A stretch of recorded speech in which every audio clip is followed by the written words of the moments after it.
नमस्कार दोस्तों, कैसे हो आप सभी।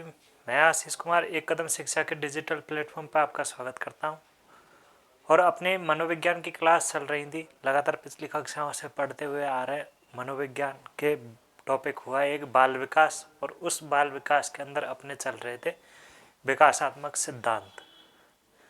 इन विकासात्मक सिद्धांतों में हम लोगों ने पढ़ लिया था। पहले एक मनोलैंगिकवाद का सिद्धांत पढ़ लिया था, उसके बाद में मनोविश्लेषणात्मक पढ़ लिया था, फिर मनोसामाजिकवाद पढ़ लिया था, एरिक्सन के द्वारा दिए गए थे जो। उसके बाद में हम देखने वाले थे नैतिकवाद या विचार नैतिकवाद का सिद्धांत है, ठीक है, जिसे अपन चारित्रिक विकास का सिद्धांत भी कहते हैं। और ये सिद्धांत के बारे में हम लोगों ने बातचीत कर ली थी कि भाई जीन पियाजे ने कितनी अवस्थाओं में बताया था। और आज हम बात करने वाले हैं जो कि इसके प्रतिपादक है, कौन से, कोहलबर्ग। और कोहलबर्ग ने क्या क्या बताया, कितनी अवस्थाएं बताई, कितने स्तर बताए, उनके बारे में हम आगे बातचीत करेंगे। अभी चलते अपने कौन से चारित्रिक विकास का सिद्धांत। चारित्रिक विकास का सिद्धांत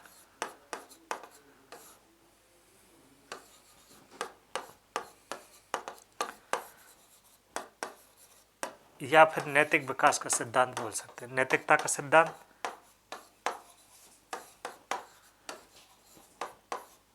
नैतिक विकास का सिद्धांत, आज हम लोग इसके बारे में बातचीत करने वाले। पिछली कक्षा के अंदर हमने इसके बारे में बात कर ली थी थोड़ी सी, जैसे कि इसके प्रतिपादक कौन थे, कब दिया गया था ये सिद्धांत, इसमें संशोधन हुए तो कब कब हुए, इनके बारे में बातचीत कर ली थी। एक बार और देख लेते हैं कि भाई बातचीत करें इसकी कि जो चारित्रिक या नैतिक विकास का सिद्धांत है,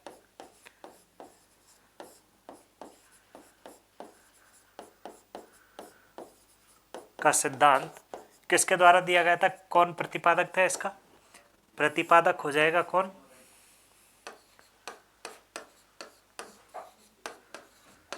प्रतिपादक है कोहलबर्ग, ठीक है। और इस जो सिद्धांत है अपन चारित्रिक विकास का सिद्धांत, नैतिक विकास का सिद्धांत, इस सिद्धांत को कब दिया गया था, तो अलग अलग पुस्तकों में मिलता है। कब दिया गया, 1967 या 1969 के अंदर, ठीक है। ये अपने नैतिक विकास का सिद्धांत इस सन में दिया गया था। और इस सिद्धांत में कुछ संशोधन किए गए थे, जिनमें टोटल 2 संशोधन हुए थे। एक तो 1981 के मध्य हुआ और दूसरा हुआ था 1982 में। संशोधन, सिद्धांत में संशोधन,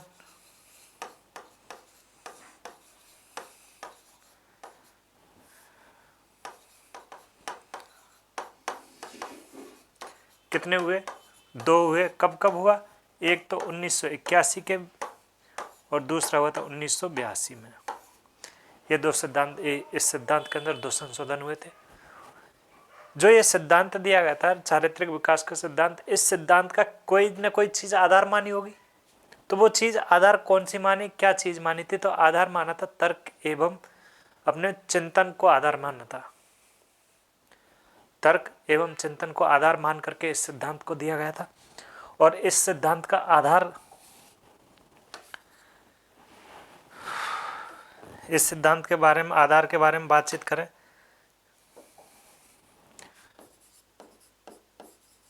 आधार क्या है, तर्क एवं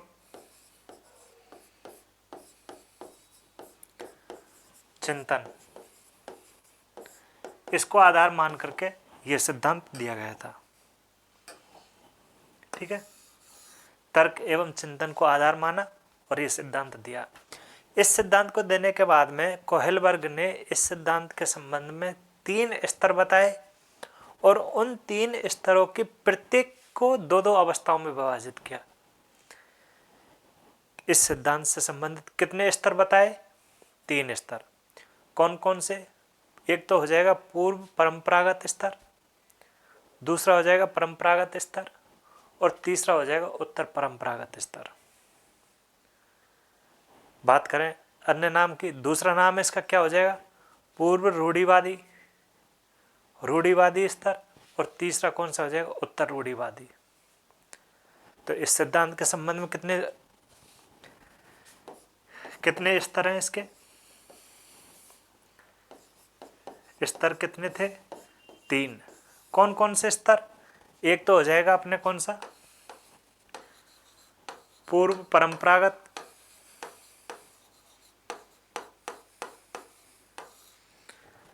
दूसरा स्तर हो जाएगा अपने कौन सा, परंपरागत,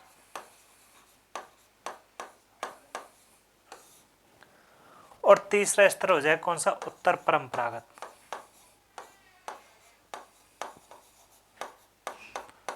ठीक है, ये 3 स्तर हो जाते हैं। अब जो ये 3 स्तर हैं इनके कुछ अन्य नाम भी हैं, अलग अलग पुस्तकों के अंदर अलग अलग नाम मिलते हैं, उनका मतलब ही एक ही है, लेकिन दूसरा नाम इसका दे दिया जाता है। दूसरा नाम क्या हो जाएंगे इसके? जो पहला स्तर है पूर्व परंपरागत स्तर, पूर्व परंपरागत स्तर, इसको क्या कह सकते हैं अपन? प्री कन्वेंशनल, प्री कन्वेंशनल, या फिर इसको कह सकते हैं पूर्व रूढ़िवादी, रूढ़िवादी स्तर। ये इसके नाम याद हो गए 3। तो पहला कौन सा जाएगा? पूर्व परंपरागत कह लो, या फिर प्री कन्वेंशनल, और या फिर कह सकते हैं इसको पूर्व रूढ़िवादी स्तर। दूसरे नाम की बात करें, दूसरे स्तर की बात करें तो दूसरा स्तर कौन सा हो जाएगा? परंपरागत स्तर,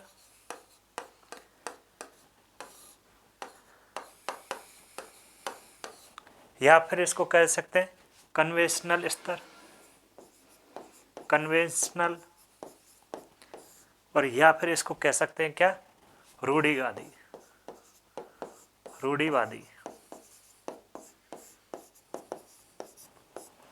ठीक है, और जो तीसरा स्तर है, तीसरे स्तर के नाम के बारे में बातचीत करें कि तीसरा स्तर कौन सा होगा, तो तीसरा हो जाएगा अपने कौन सा? उत्तर परंपरागत, उत्तर परंपरागत,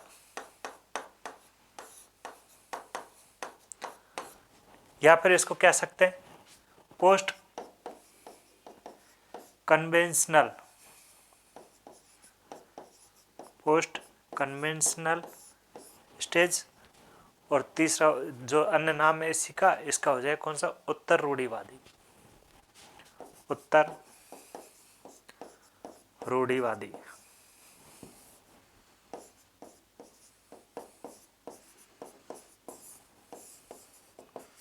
ठीक है, ये 3 स्तर बताए थे किसने? कोहेल वर्ग ने बताए थे।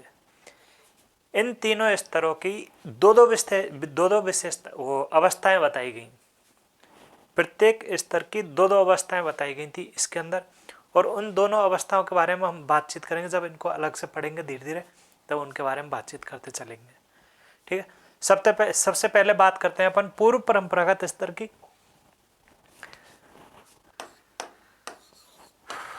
पूर्व परंपरागत स्तर की हम लोग बात करने वाले हैं। तो जो ये स्तर है, ये जो पहला प्रकार है, पहला स्तर है, ये एक पूर्व लौकिक होता है। कैसा होता है? पूर्व लौकिक। इसका आयु वर्ग होगा 4 से 10 वर्ष। ठीक है, मैंने क्या कहा? इस स्तर का आयु वर्ग तो कितना हो जाएगा?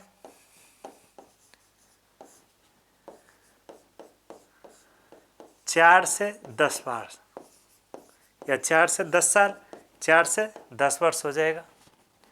बात करें अगले फैक्ट की ओर कि ये पूर्व लौकिक होता है, पूर्व लौकिक, पूर्व लौकिक होगा।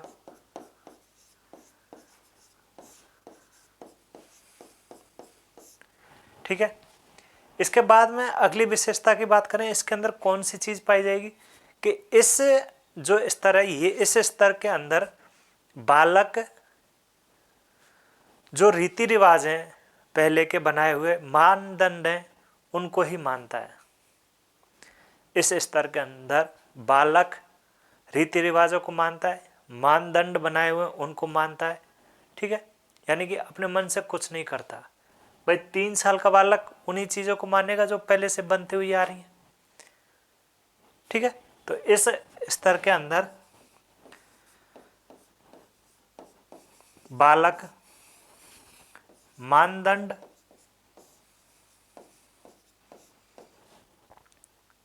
रीति रिवाज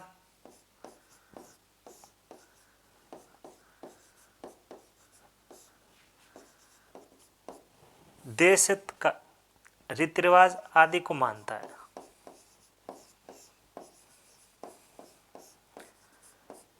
आदि को मानता है।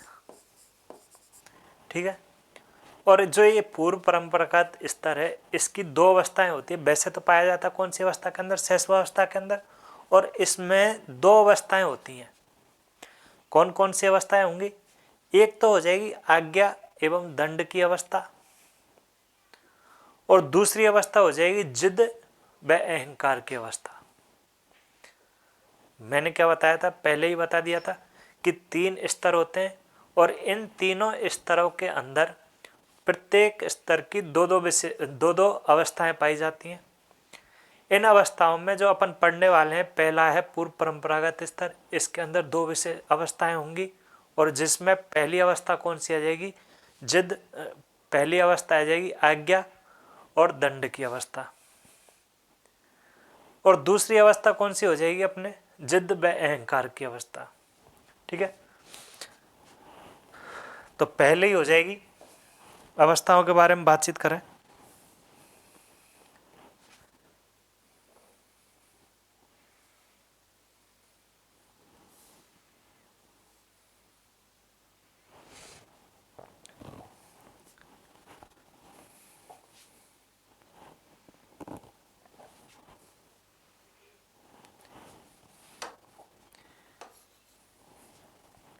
इसकी 2 अवस्थाएं होती हैं। अवस्थाएं कितनी हो जाएंगी, 2 अवस्थाएं हो जाएंगी, और दोनों अवस्थाओं में पहली अवस्था कौन सी कहलाएगी, पहली अवस्था हो जाएगी अपने आज्ञा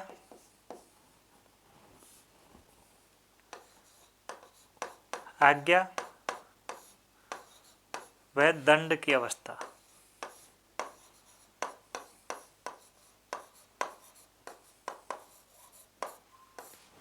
ठीक है, और जो दूसरी अवस्था है वो अवस्था कौन सी हो जाएगी, जिद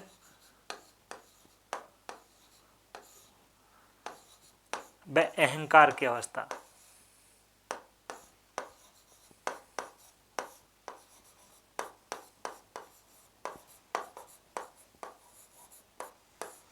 ठीक है, ये अपना पहला स्तर हो जाता है।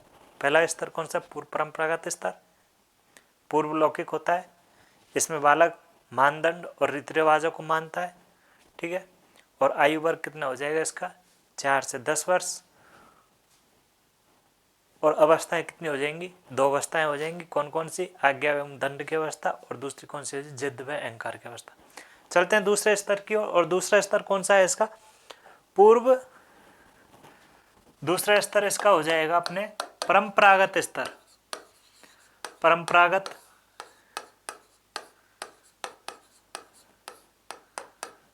परंपरागत स्तर। जो पूर्व परंपरागत स्तर था वो तो कौन सा था, पूर्व लौकिक। ये कौन सा हो जाएगा, लौकिक।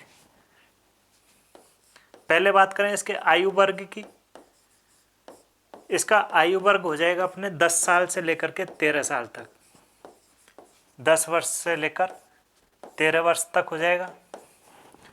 दूसरी विशेषता की अगर इसकी बात करें तो ये लौकिक होता है।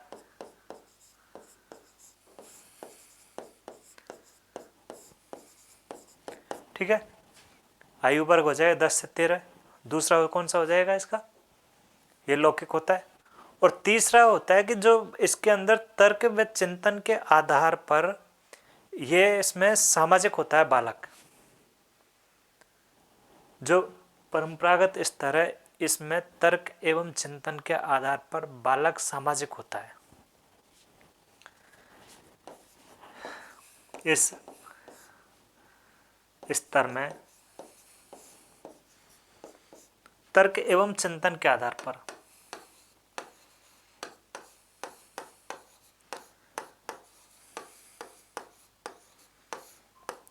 तर्क एवं चिंतन के आधार पर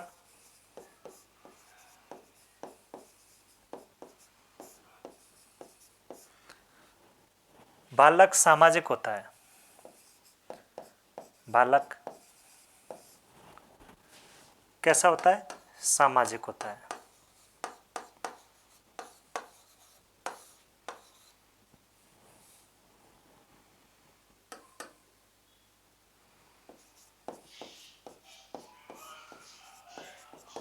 ठीक है।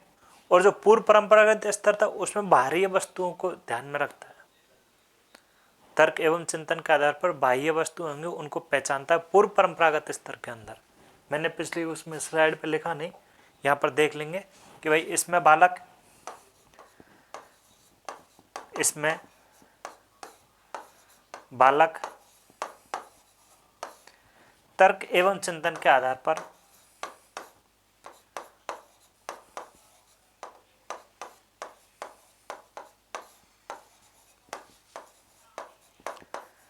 तर्क एवं चिंतन के आधार पर बाह्य वस्तुओं को पहचानता है।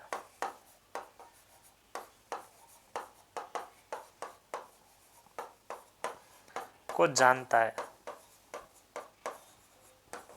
ठीक है। बात कर रहे थे परंपरागत स्तर की, इसका एज वर्ग आयु वर्ग हो गया कितना? 10 से 13 वर्ष। लौकिक होता है और इसमें तर्क एवं चिंतन के आधार पर बालक कैसा होता है? सामाजिक होता है। इसके अंदर भी दो प्रकार की दो अवस्थाएं पाई जाती हैं। एक तो हो जाएगी स्वयं के प्रति सम्मान और दूसरी हो जाएगी स्वयं के किए हुए कार्यों की प्रशंसा। इसमें भी दो अवस्थाएं होती हैं। एक अवस्था कौन सी हो जाएगी? स्वयं के प्रति सम्मान, और दूसरा क्या हो जाएगा? स्वयं के कार्यों की प्रशंसा। दो अवस्थाएं होती हैं।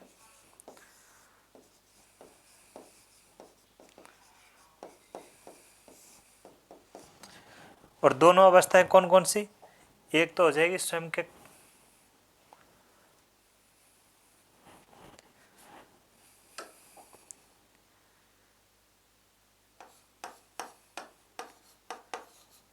स्वयं के प्रति सम्मान,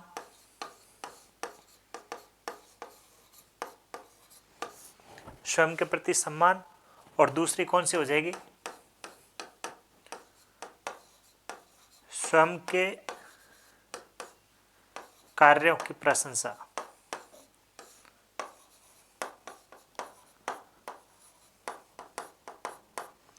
भाई यही अवस्था होती है जिसके अंदर बालक भाग भाग करके काम करता है। कोई एक बार एक काम के लिए कह दे भाग, तुरंत बालक भागेगा और उस काम को करके आ जाएगा। वो क्या चाहता है कि भाई जो उसने काम किया उसकी ओर से शाबाशी मिले। वो यही अवस्था है।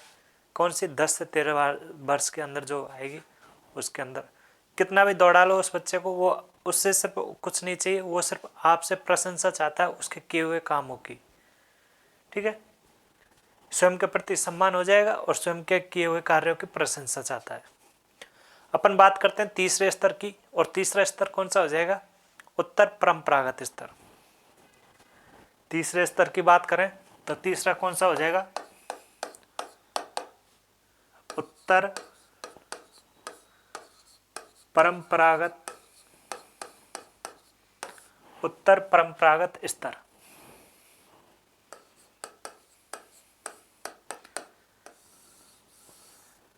ठीक है।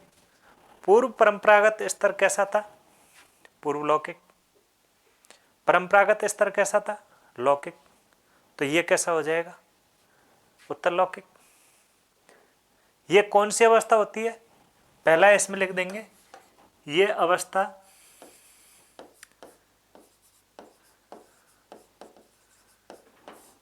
विवेक की अवस्था होती है। कौन सी अवस्था? विवेक की अवस्था।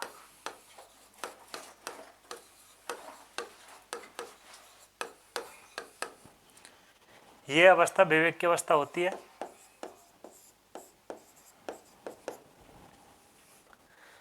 और इस अवस्था के अंदर बालक स्वयं के रीति रिवाज और नियमों को मानने लग जाता है और अपने अनुसार ही नियम बना लेता है। इस अवस्था के अंदर कौन सी अवस्था? कौन सा स्तर?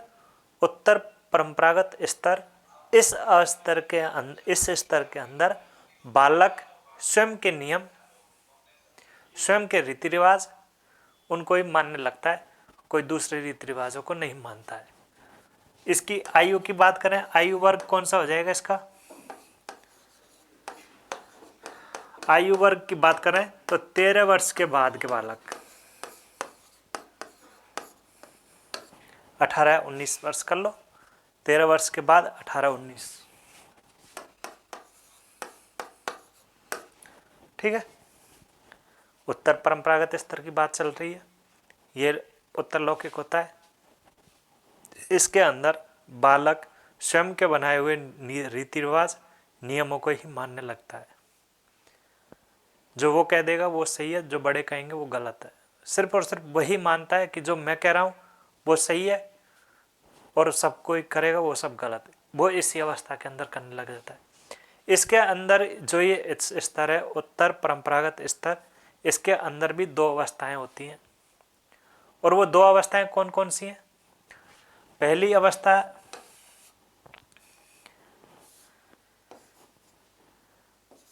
दो अवस्थाएं होती हैं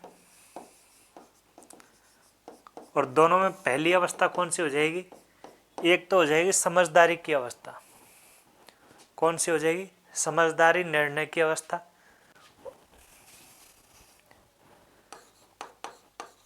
समझदारी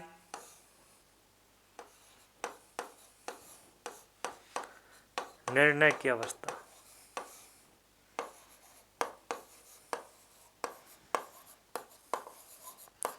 समझदारी निर्णय की अवस्था। और दूसरी अवस्था कौन सी हो जाएगी? विवेक की अवस्था।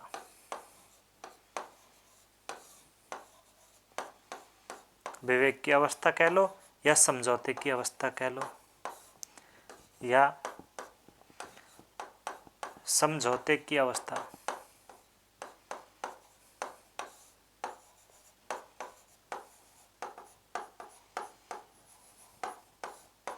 ठीक है।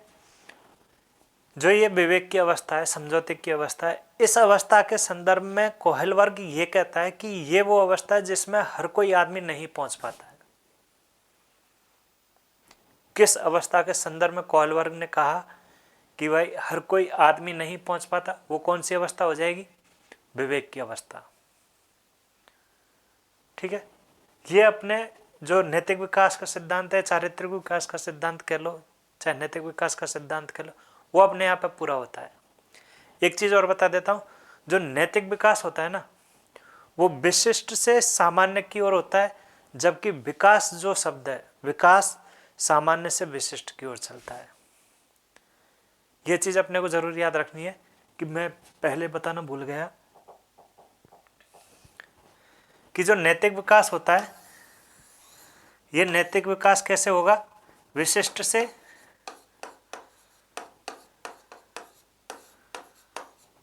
से सामान्य की ओर होगा।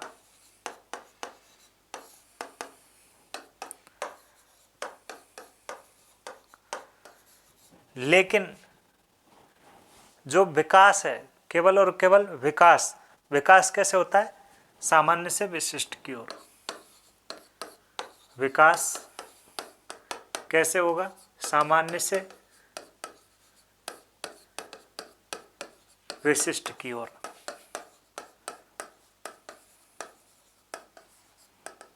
ठीक है। ये अपने को चीज याद रखनी है।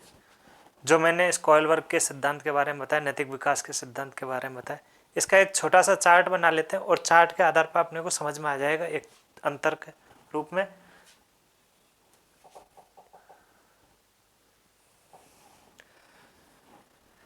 कितने स्तर बताए मैंने?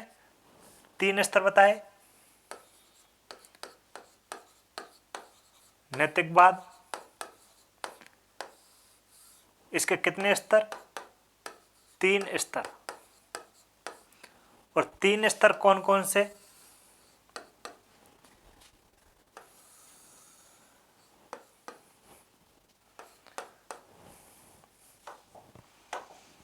एक तो हो जाएगा पूर्व परंपरागत स्तर,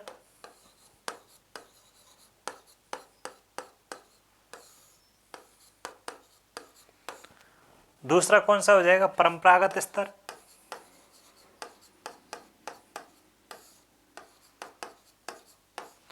और तीसरा कौन सा हो जाएगा, उत्तर परंपरागत। उत्तर परंपरागत।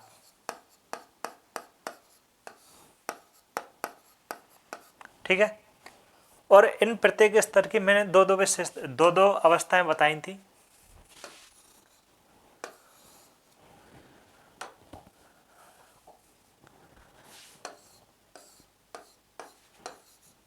दो अवस्थाएं,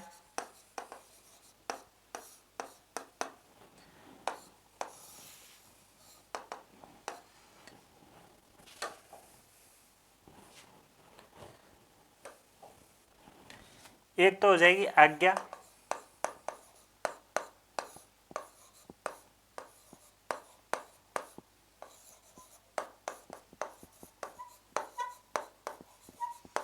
आज्ञा व दंड की अवस्था, और दूसरी कौन सी हो जाएगी, जिद व अहंकार।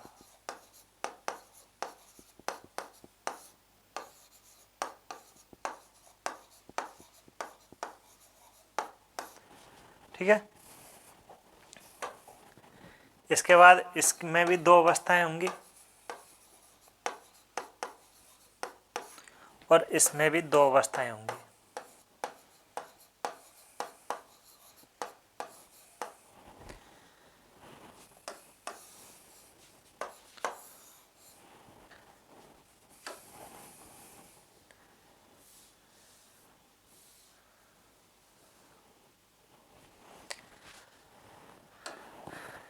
इसमें कौन कौन सी अवस्थाएं हो जाएंगी, स्वयं के प्रति,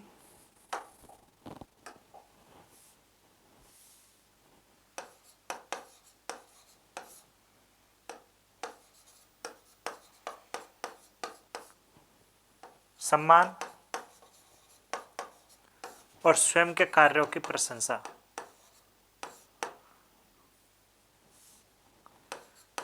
स्वयं के कार्यों की प्रशंसा। ठीक है।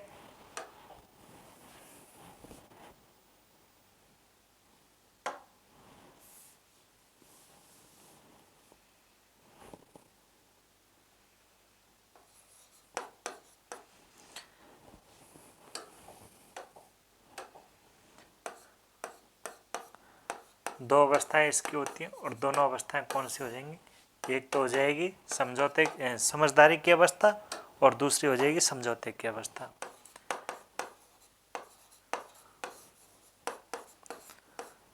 समझदारी की अवस्था और दूसरी हो जाएगी समझौते की अवस्था या विवेक की अवस्था।